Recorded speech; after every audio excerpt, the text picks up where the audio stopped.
Kuna jambo hili ndio nalimalizia katika wakati wa sasa. Kuna hatari sana sasa hivi katika wakati huu tuliokuwa nao. Kuna mambo ambayo yanajitokeza na kuna mipango mikakati, al-a'malu istratijia.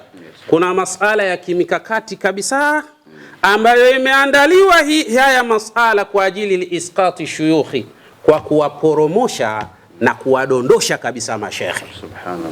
Huu ni mpango mkakati shekhe, umeandaliwa maalum kabisa kwa ajili ya kuwadondosha mashekhe, na tusipokuwa makini inawezekana watu wakawa na lawama nyingi sana kwa mashekhe bila kutazama kama kuna mipango fulani fulani inayotengenezwa.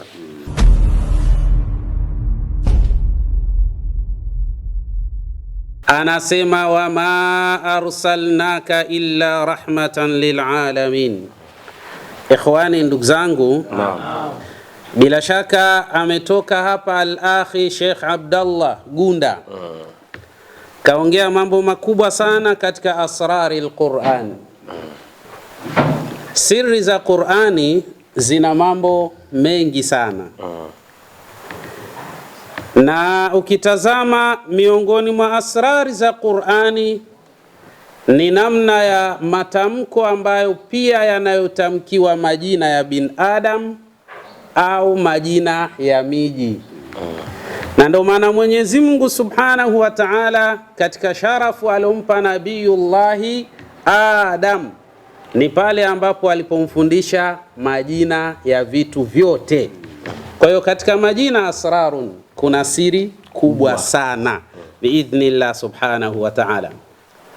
Al-akhi ameongea hapa akaelezea aya ambazo zinaweza kuwa ni ilaj, ni matibabu mujarrab kwa kutokana na jina la mtu. Lakini hili jina la mtu pia, huyu mtu anaishi katika eneo au katika sehemu ambayo nayo pia ina jina. Kwa maana mtu anaishi Dar es Salaam na ndio mgonjwa huyu anaishi Dar es Salaam. Je, mji unasemaje? Unamwambiaje huyu mtu? Kwa hiyo pia lazima watu wawe na tabia ya kuzama katika Qur'an. Qur'ani na mambo mengi sana. Na katika Qur'ani kuna vitu anaita rumuzul ilmi, yani alama za uwepo wa milango ya ilmu. Ilmu haiji hivi wazi. Al-ilmu gamu. Ilmu inakuja imefunga. Sasa inataka wewe ufanye kazi ya kuifungua ile ilmu biidhnillah Subhanahu wa Ta'ala, ili mambo yaweze kwenda katika hali iliyokuwa sawa sawa. Ni kweli ukijua zile njia za kupita wala uchukui muda mrefu, ni muda mfupi tu, unajua zile kodi, unapita mle, basi habari umemaliza. Lakini kuna wale ambao wanachukua muda mrefu kwa sababu ya tuqa, masala ya kiucha Mungu. Sasa yani anaposoma kwa wingi ndio thawabu zinakuwa nyingi, anaridhiwa na Mwenyezi Mungu Subhanahu wa Ta'ala. Kwa hiyo mambo yanakwenda katika hali za namna hiyo. Lakini kuna zile kuzijua nukta, unakwenda pale pale katika zile nukta, unamaliza majambo, mambo yanakaa sawa, mengine yanaendelea inshallah biidhnillah Subhanahu wa Ta'ala. Ikhwani, ndugu zangu, katika siku hii ya leo katika jukwaa letu nataka nieleze mambo kwa uchache kabisa katika wasia wa Bwana Mtume Muhammad sallallahu alayhi wasallam, hasa kutokana na wake zetu. Yani suala hili la hawa wake zetu, kuna wasia ambayo Mtume sallallahu alayhi wasallama ametuhusia namna ya kuishi nao. Lakini kadhalika vile vile kuna muongozo ambao Bwana Mtume Muhammad sallallahu alayhi wasallama ameutoa kwa wake zetu, nao waone njia nzuri ya kuishi nasi katika utaratibu uliokuwa sawa sawa biidhnillah Subhanahu wa Ta'ala. Takwenda kwa haraka. Ausa nabii sallallahu alayhi wasallama bihusni muamala. Amehusia Bwana Mtume Muhammadin sallallahu alayhi wasallam tuwe na kufanyia muamala vizuri kabisa wake zetu, na kuwakirimu, kuwafanyia ikram za hapa na pale, lakini kadhalika na kutekeleza haki zao za msingi. Ni majambo ambayo Mtume sallallahu alayhi wasallama ametuhusia. Miongoni mwa wasia namba moja ni nini? al-infaqu wa husnul muashara. Yani al-infaq, yani haqqul infaqi wa husnul muashara, yani kuwe na haki ya wewe mwanamume kuhakikisha unafanya huduma kwa mkeo na kuishi naye kwa wema au kwa njia zilizokuwa sawa sawa. Aliwahi kuulizwa Bwana Mtume Muhammad sallallahu alayhi wasallam katika haki ya mmoja wenu kumfanyia mke wake, akasema an tut'imaha idha ta'imta wa taksuha idha iktasaita wala tadribil wajha wala tuqabbih wala tahjuri illa fil bait. Akasema Bwana Mtume Muhammad sallallahu alaihi wasallam, miongoni mwa mambo ya msingi an tut'imaha idha ta'imta, wewe umlishe pale ambapo unapokula. Kuna watu shekhe, yeye nyumbani anapeleka matembele, alafu yeye anakaa hotelini anakula vizuri kabisa. Mtume amekataza haya mambo. Yani wewe kama unakaa hotelini unakula vizuri, basi kile kizuri unachokula wewe basi na kule kwa mkeo iwe hivyo hivyo. Ndio maelekezo ya Bwana Mtume Muhammad sallallahu alayhi wasallam. Wataksuha idha iktasaita, lakini kadhalika na umvishe huyu mwanamke pale ambapo wewe unapovaa. Usiwe wewe unakwenda dukani unanunua kanzu nzuri, alafu yeye hata kumnunulia kijora umeshindwa. Haitakiwi hiyo. Yani ukinunua nguo moja na yeye mnunulie mzee Gunda, tunakwenda sawa? Ndio iko hivyo mzee. Ukinunua nguo na yeye anunuliwe nguo, ndio maelekezo ya Bwana Mtume Muhammad sallallahu alayhi wasallam. Antaksuha idha iktasaita. Mtume anasema umvishe pale unapovaa.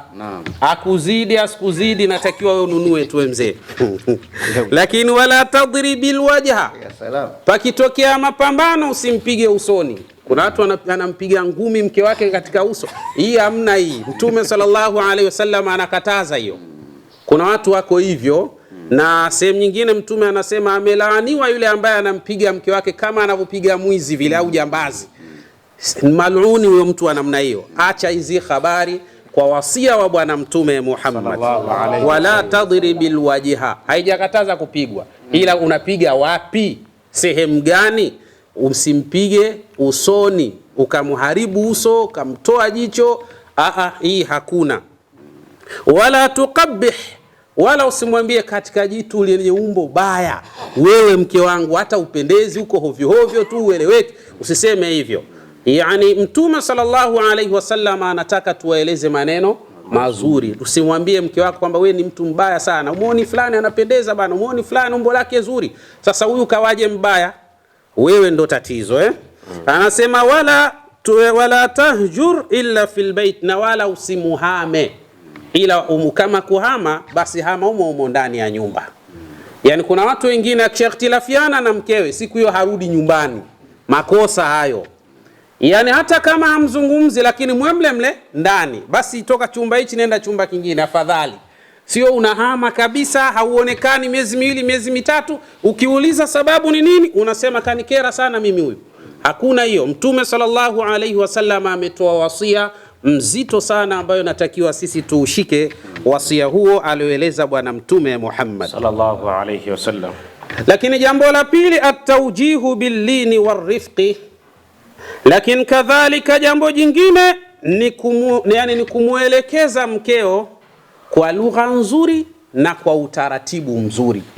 Amekosea au amefanya jambo ambalo wewe unaona halipendezi, lazima uwe na lugha nzuri ya namna gani unamweka katika hali iliyokuwa sawa sawa. Usiwe na lugha ya ukali tu. Qala sallallahu alayhi wasallama, haya ni maneno ya Bwana Mtume Muhammad katika hija ya kuaga. Mtume sallallahu alayhi wasallam amesema istausu bin nisa'i khairan, wausieni sana wanawake katika matendo ya kheri. Wausieni sana. Kwa nini? Anasema hao wanawake wameumbwa kutokana na ubavu uliopinda. Ukitaka kuunyosha ghafla utauvunja, na ukiuacha unazidi kupinda.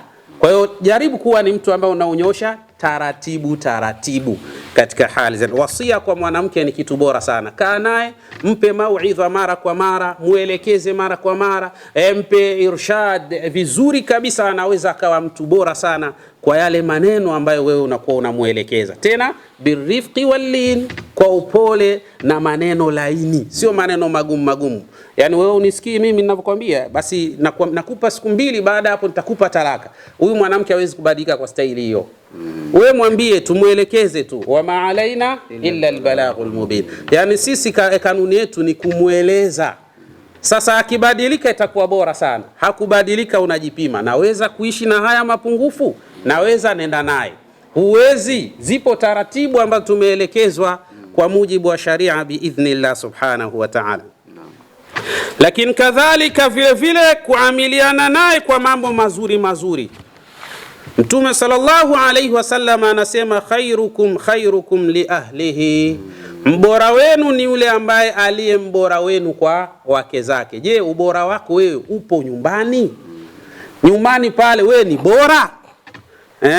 Inatakiwa kuwa hivyo. Na Mtume akasema wa ana khairukum li ahli, na mimi ni mbora wenu kwa wake zangu. Igeni yale ya bwana Mtume Muhammad sallallahu alayhi wasallam.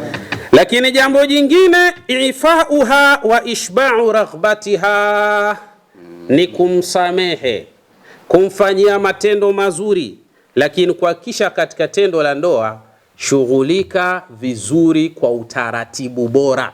Haya ni maelekezo ya kiongozi wa umma bwana Mtume Muhammad sallallahu alayhi wasallam. Na hapa sasa kuna mambo kadhaa dada zetu nao huwa wana shida.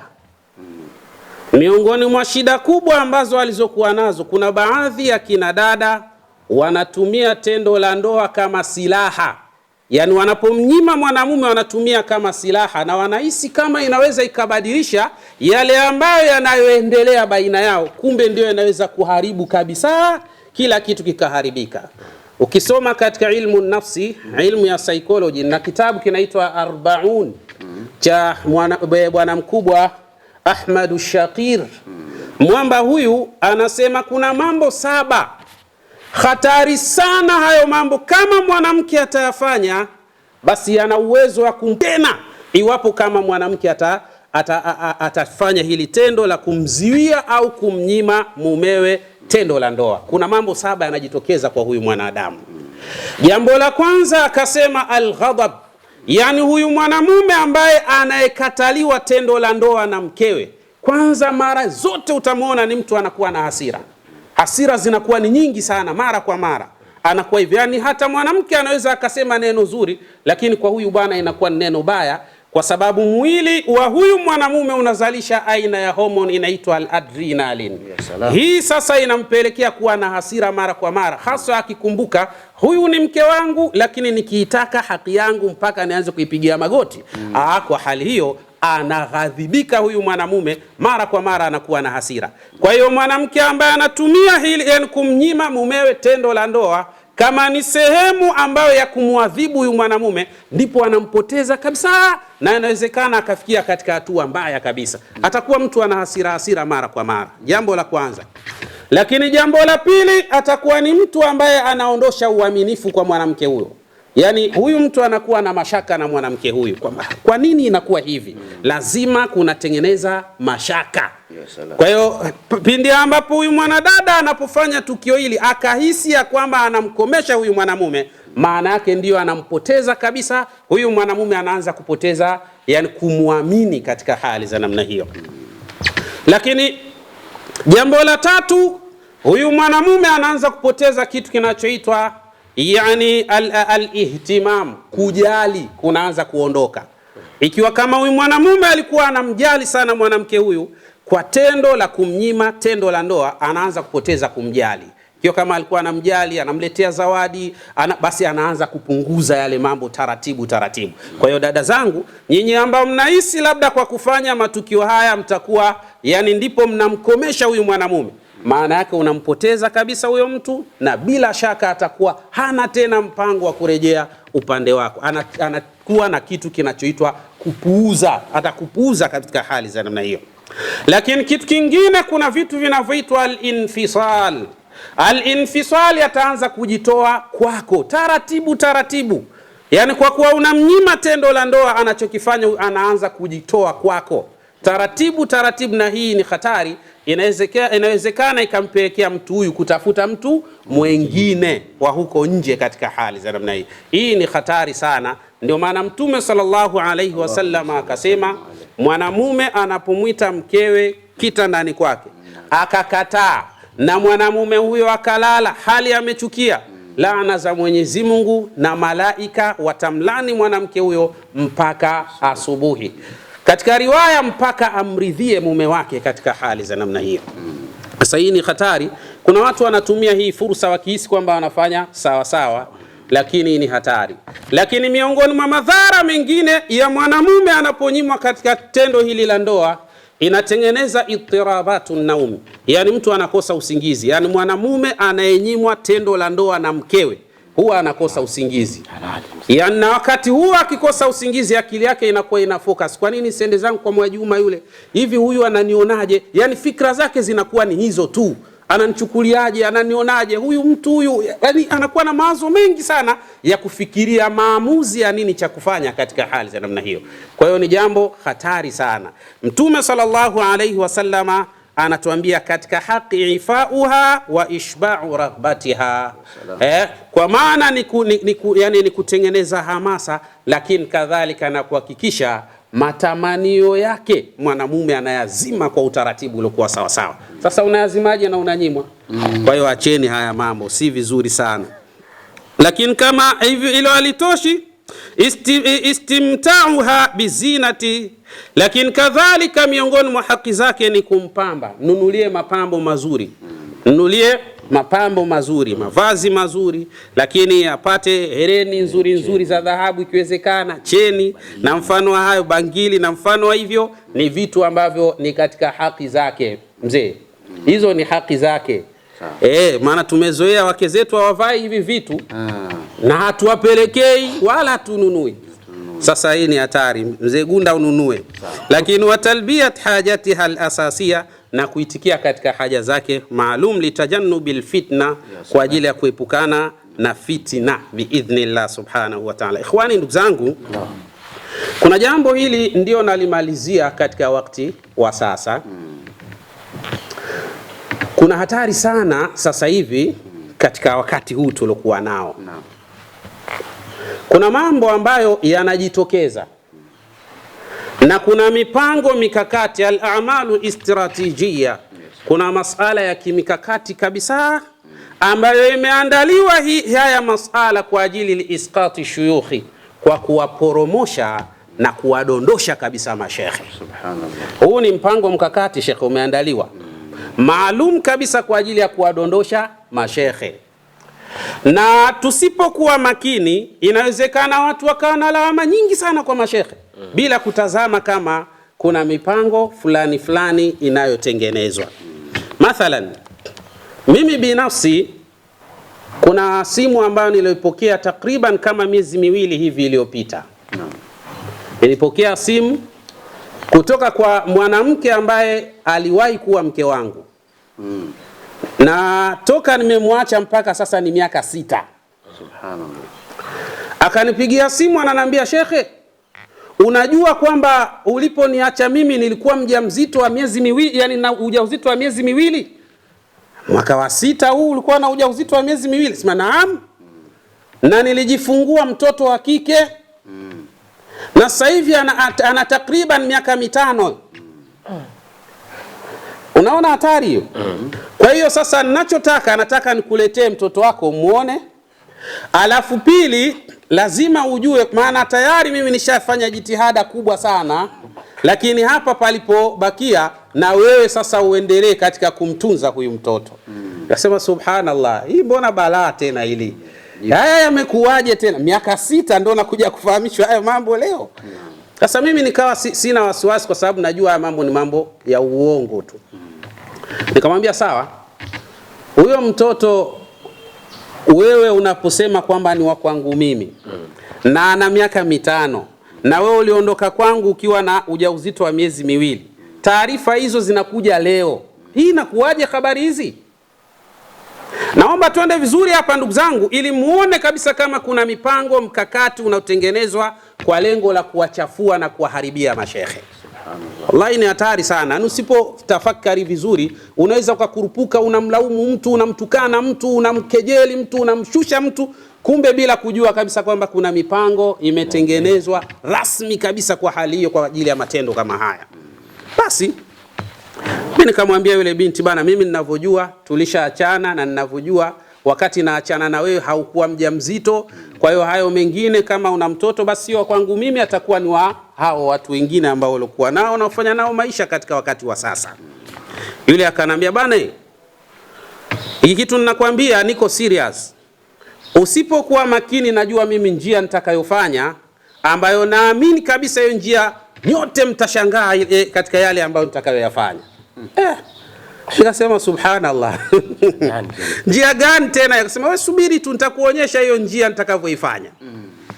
Haya, baada ya pale simu ikawa imekatwa na sikuzungumza naye tena. Angalia hili jambo. Baada ya hapo tunakuja kuona kuna mambo yamekurupuka. Kaanza kuelezwa Sheikh Nurdin Kishki. Ana kadha. Hatujakaa sawa, yamezuka haya yaliyopo hivi sasa.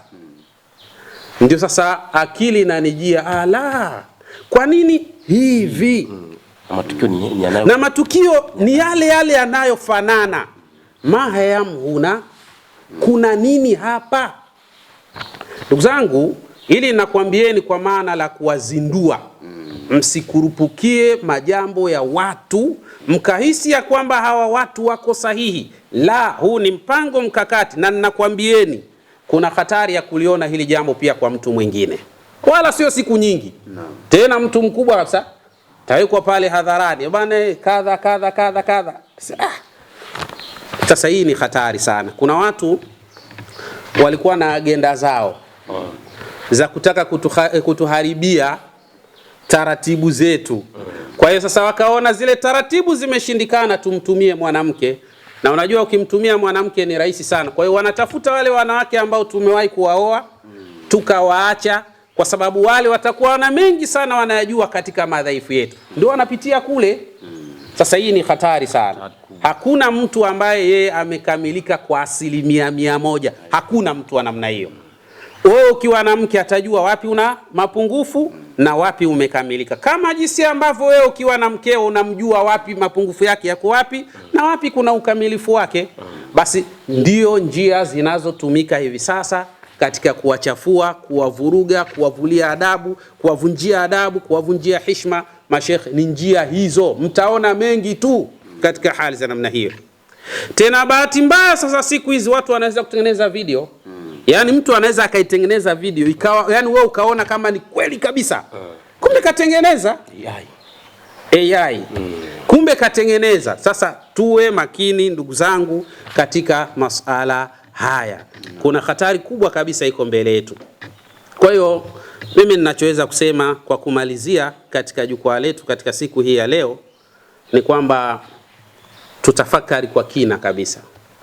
Anasema ahqarun nasi, yani mtu wa hovyo kabisa ni yule ambaye anayejua kabisa ubora wako wewe ni nini, na anayejua kabisa wema wako wewe umemfanyia ni wema wa namna gani, lakini anapita katika mitandao au kwa watu akiukanusha na kuusema vibaya ule wema wako ambao wewe ulikuwa ukiufanya katika upande wake katika hali za namna hiyo. Huyu ni mtu wa hovyo sana. Leo utamuona mtu anasema yule fulani alikuwa mtu wangu lakini ana mapungufu kadha. Je, yale mazuri mbona hasemi?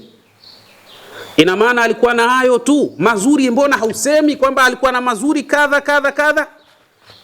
Na ndio maana Mwenyezi Mungu Subhanahu wa Ta'ala akatukataza sana watu kufanyiana tajisisi.